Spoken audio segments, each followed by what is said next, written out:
Hey guys, thanks for joining me for another episode of Wine by Night.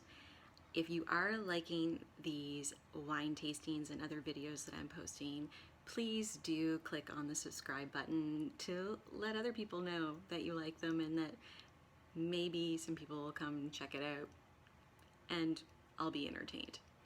That said, I'm just hanging out in my living room right now in front of the fireplace.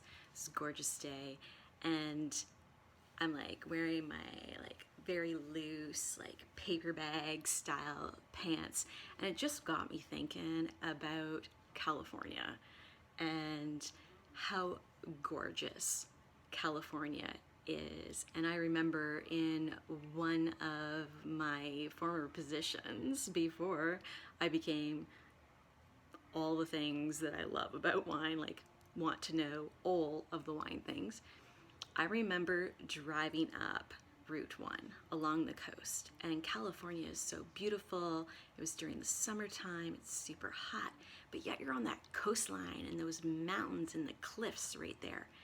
It's so cool at the same time, temperature-wise, and at night, it really can drop down. Now, dropping down, I'm an East Coast girl of Canada, so we still have snow outside. So me talking about temperatures dropping, they're still pretty good, okay?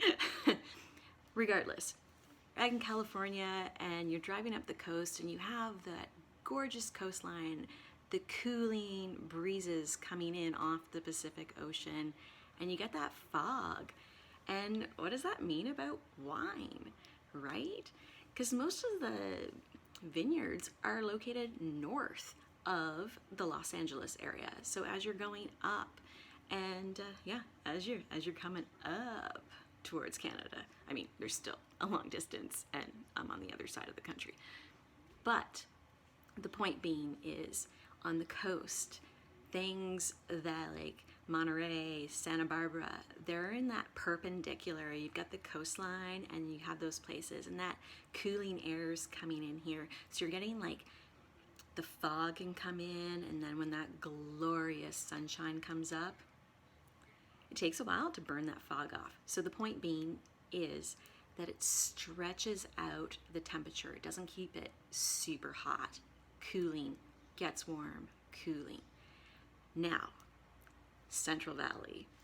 I'm going to talk about Lodi a little bit specifically, in that it's hot, like hot in there. And one of the things that's great is it's known for Zinfandel. So maybe I let the cat out of the bag, I'm not sure just yet, but that might be what we're talking about tonight, Zinfandel. Now here's the thing, California, super hot. You get these really ripe parcels of grape. They're not oversaturated with water. They don't have a lot of rainfall in the autumn. So you're not getting these like really dilute berries. You're getting the really ripe, really concentrated fruit on that. And because they're so ripe, you're getting a lot of sugar. A lot of sugar, what does it mean? Big alcohol content. Now, you can de-alcoholize wine. Sure, that'll be another topic.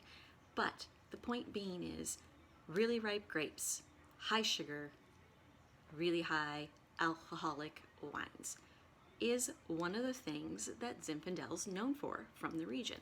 However, the wine I picked tonight to talk about is a Zinfandel, but it's from Europe.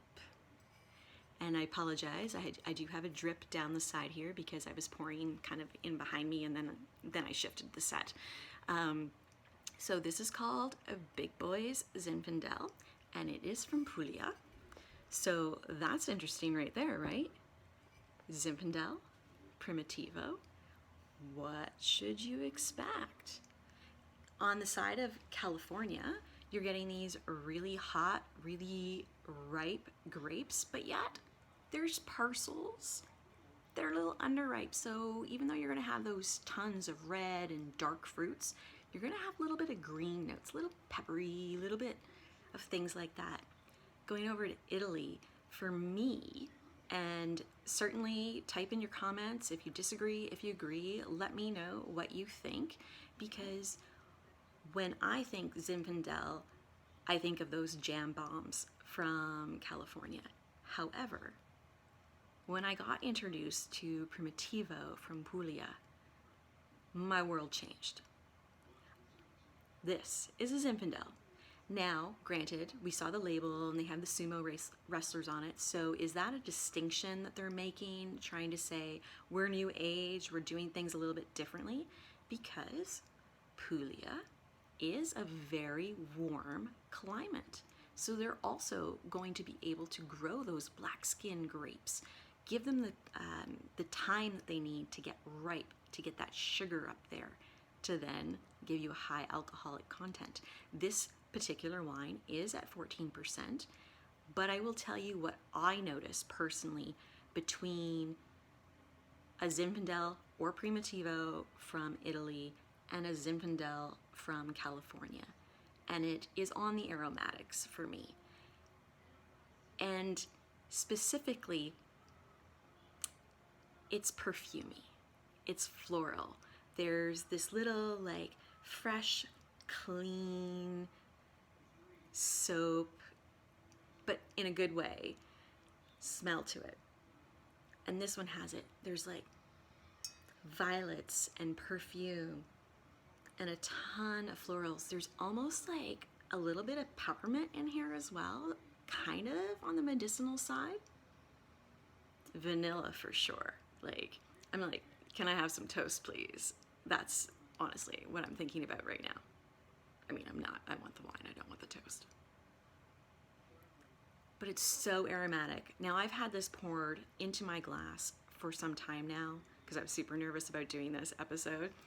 And I didn't know what I was going to say, how I was going to lead into it. But this wine is super dark.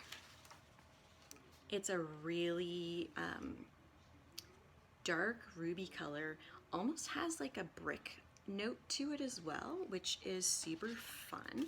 And if I can swirl here without spilling it onto my white carpet below, you can see it's like, you can tell the alcohol content is high, like it's really thick coming down here. Maybe you can't see it. I'm not sure if I'm like blocking or hindering it. But the aromas, floral, perfumey, red fruits, bramble, because there's like that earthiness to it, like black plum, black cherry. It's one of those wines that I wouldn't think should be aromatic, but yet here it is, and I wish you could smell it through this screen right now.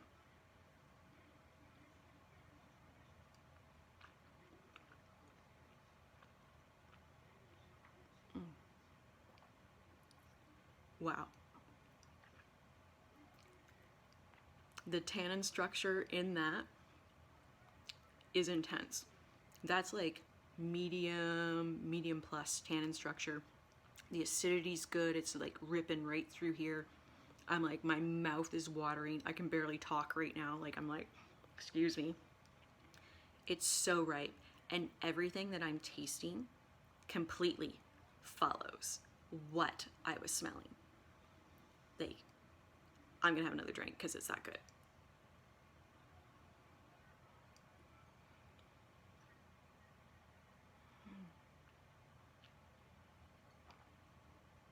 Yeah, so ripe, rich, building tannins. Like, you can tell they're ripe because it's building. That second drink, now it's like my lip feels like it's actually stuck to my teeth and my gum line. Like, I definitely want to like swipe them, like, do I have food in my mouth? That kind of thing. But the flavors are so rich, but yet really integrated well. It's fantastic. And yet, I think you could lay this one down for a couple of years. I wouldn't go too long because it is very jammy, but it has the tannin structure. It has good acidity. The fruit, though, is really ripe. So if you're aging it from the bottle, you're going to get more of the dried, the stew fruit notes. So it depends on what kind of wine you like. But this, right now, would be a perfect wine to do some barbecue ribs. Just even at a barbecue, you could do that, would be fantastic. It definitely would hold its own with a solid meat. If you're not into meat, which a lot of people aren't, drink it on its own. And then visually, you know, just like quietly judge all the other people that are eating the meat, because you will know that it's perfect the way it is, which is exciting. So I'm just gonna set this here and show you the bottle one more time. So it's Big Boys Zinfandel. It's currently available in New Brunswick. So that's on the east coast of Canada, if you didn't know. And you ready for the price point? $19.99. So big boy, yeah, he really is. And you should grab one of those. Definitely grab two, give one to your neighbor, you know, at a safe distance.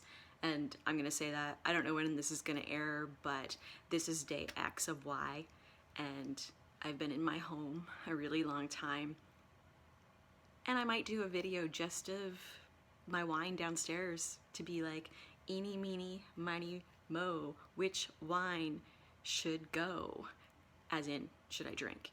Not really sure. I guess we'll find out. Only time will tell. But again, thanks so much for tuning in to another episode of Wine by Night.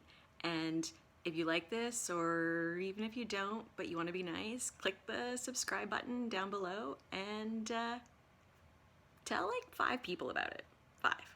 Just 5. And then maybe they can tell 5 more. Having a race with my 12-year-old, I think he'll beat me. But anyway, cheers. I hope you're having a great night and that you stay safe and healthy.